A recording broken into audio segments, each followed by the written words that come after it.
And I'm happy to like share the recording later, like once I edit the video a little bit and whatnot. So Yeah, sure. That'd be great. cool. So just to start off, do you want to just introduce yourself and tell us a little bit about your business? Sure. So my name is Leah. I am from Canada. I live in Toronto, and I am a web designer and developer. I've been in the industry for over a decade now, and I specialize in Shopify specifically for product-based businesses, so fashion, lifestyle, consumer goods. I absolutely love what I do, but have been kind of feeling stuck since I kind of started my career with my income ceiling and my own career goals. And so I started freelancing pretty much right out of the gate, and have worked with a lot of amazing women-led businesses in kind of in that journey. And I kind of hit a bit of like a career turning point last year, working for a really large digital agency that totally burned me out. And I quit my job over it, and decided to put together my own business and stop calling it freelancing, actually call it a business.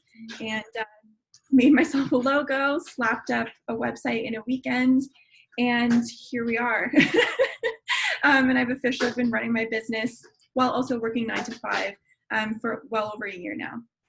Wow, that's amazing. Yeah. So you're still working the 9 to 5 and running your business? I am, yeah. So it was kind of my plan. I called it my 2020 vision to quit my job by September of this year. Okay. That would have been like my 1-year anniversary of running my business officially. And all things were going great until April. And Right. then we all know what happened. And yeah, I kind of had just decided that since my partner was out of work at the time, that it would be, a smarter move short term to hold on to a little bit more job security, since it was kind of up in the air what would happen in my industry specifically.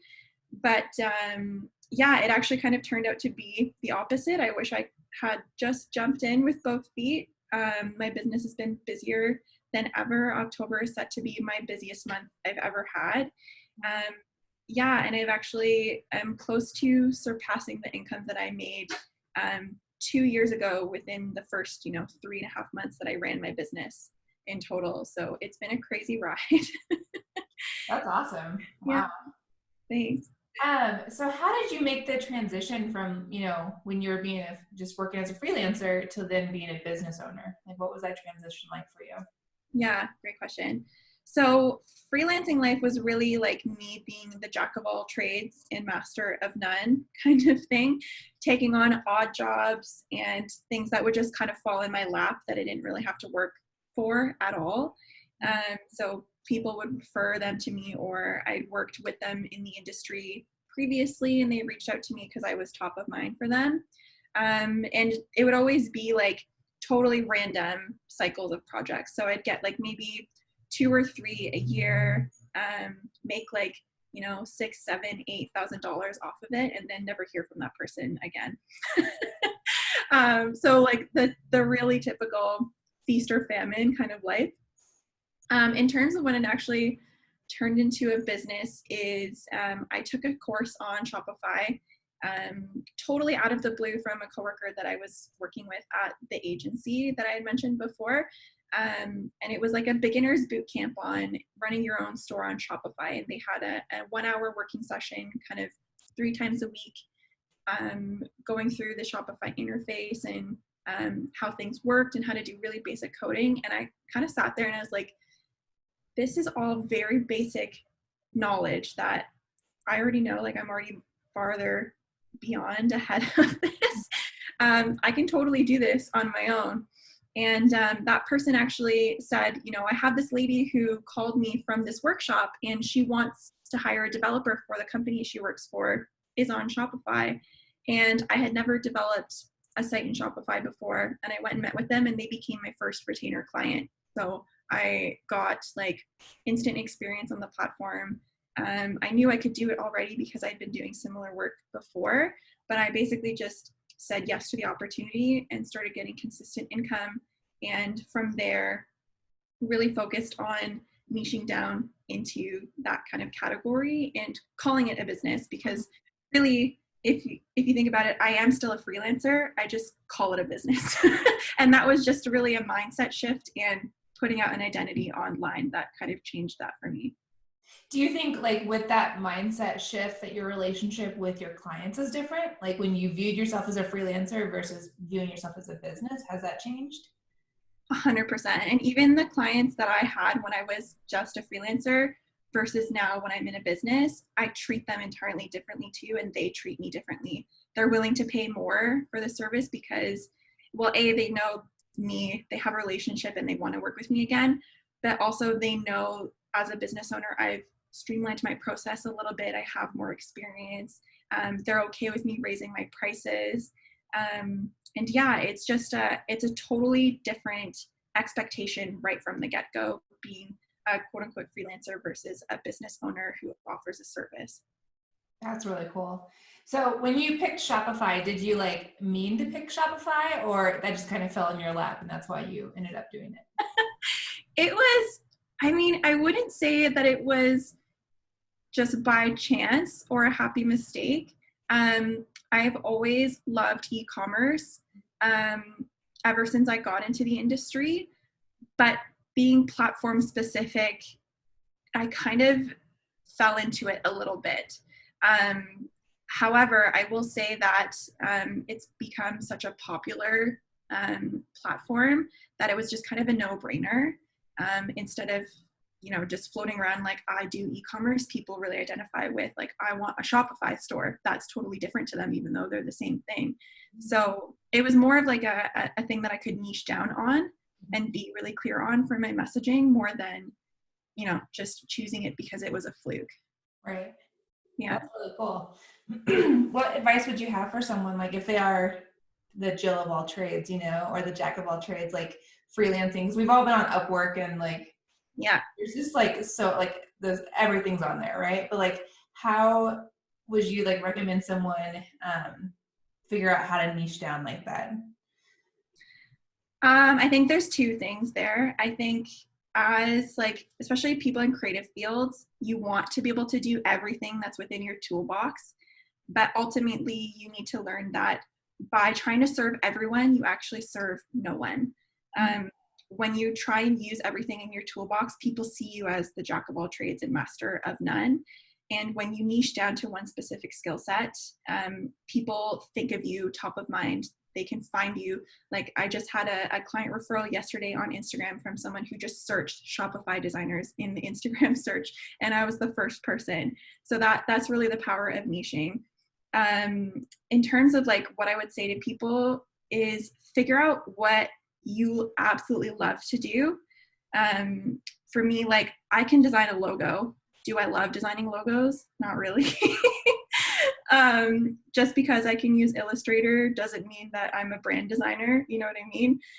So figure out like what you actually are really good at. What is your genius zone, and tighten it up. Yeah. That's really cool. Listening to you talk about your business, it almost sounds like I would expect it to be like a full-time business. So it's crazy to think like you have a 9 to 5, and are you working virtually right now with your 9 to 5? Yeah, I'm working virtually. Yeah. So how do you balance that? How do you work your 9 to 5 and then also find time to grow this business with all these clients that you're all of a sudden getting? Yeah, that's the magic word, right? Balance that no one really seems to have. If I'm being truly honest, like I just figure it out one day at a time, I really have tried to utilize tools the best that I can to take the noise out of my brain, because that's, I think, when you're balancing both is really what I have struggled with, is like remembering all the meetings, making sure that all the notes is like you have to put everything in your brain into a system and automate it for you. That's the magic of having more time. And other than that, like I just make it happen. Like it doesn't really matter. I have a good relationship with my clients that if I need to push out a deadline, they're okay with it. And I just triage everything else that can't be moved. right? And there's only so many hours in the day too. So finding something that you can outsource to other people. Like I hired a virtual assistant. My boyfriend was like my chief finance officer for months, keeping my books together because numbers were like the last thing that I wanted to do. So yeah, just figuring it out one day at a time. It doesn't have to be perfect. Yeah. Start now. Exactly. Mentality. That's awesome. So if you could go back, like when you first started, how long were you freelancing? Like when did 7 you? years. Okay. So if you could go back and like to that point in time, is there anything that you would do differently? Like, would you start this business right away before freelancing or?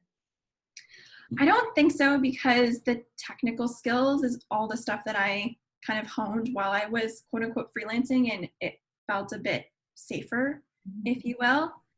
If I could change one thing, is that I would market myself a lot more aggressively instead of hiding behind hiding behind the wall of Instagram and engaging with others and never showing my own face. I feel like I lost a lot of potential business and potential networking with other people too, from being too scared to shout it out into the world that, hey, this is what I do and I'm here and I can help you.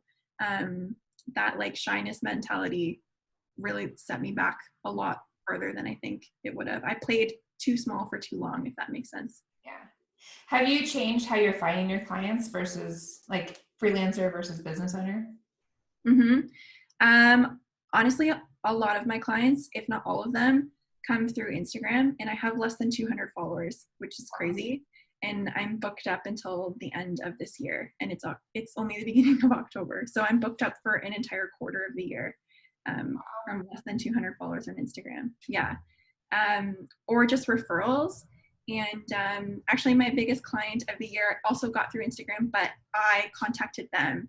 She put up a poll saying, I need a web designer. Does anyone know of any? And I put in my own business handle. I followed her on my personal account. And 3 weeks later, she signed a contract. That's so amazing. yeah, I think the power of relationships is like underrated for sure. Yeah, that's cool. Yeah, I think it's inspiring to hear that you only have like the 200 followers on IG, but you're able to, be booked out at the end of the year. I think people get so hung up on, how many followers or how many likes or. Yeah. And like in my industry too, I don't have anything in my portfolio. Like I don't have anything on my website except I design Shopify sites and this is what I do. And people still book with me because when they talk to me, they know that I know what I'm talking about. That's one thing that I think that you can't really fake, is if you're trying to go into an industry and you're just learning, people know, like people aren't stupid, but it's also, you can take a skill or a client and you might not know it 100% with 100% confidence to do it, but you can learn on the way and still be paid to learn how to do it. So I think that there's a very fine line to tread there, but by no means do you have to have like a crazy huge audience to have a successful business. That's awesome. Yeah. Yeah. So what do you have any if you could pick one piece of business advice for someone who does have a 9 to 5 and they're just trying to, work their business 1 or 2 hours, maybe a day or even just a week, like what would you say to them? Pick the one thing you hate doing and that is time consuming and figure out a way to automate it. Mm-hmm. Buy a CRM that costs maybe $25 a month that will take your inquiries and auto respond to them with emails. And then that removes 30 minutes of brain power and time that you could be on task to actually get clients in your pipeline. Just get something to automate the stuff that you hate doing. I love that. Yeah. I know it takes time to actually set those up, but once you have it set up, time is money when you're a business owner. So totally. I invested a little bit of money into like a course with another designer who teaches other designers how to run a studio. And I got a whole bunch of stuff like templates for proposals, canned emails, email sequences. Like I'm a very big tools person. I'll use every tool under my under the sun to help me out. So yeah, use what you can to be scrappy, but make sure that it's automated. So you shouldn't have to touch something. Right. Yeah. Perfect. Well, I appreciate you taking the time to talk with me today. If anyone wants to reach out to you or check out your services, where can they find you? Yeah, I'm on Instagram at arc.design.studio. And my website is arcdesign.studio. Perfect. Well, thank you so much. And then I'm going to go ahead and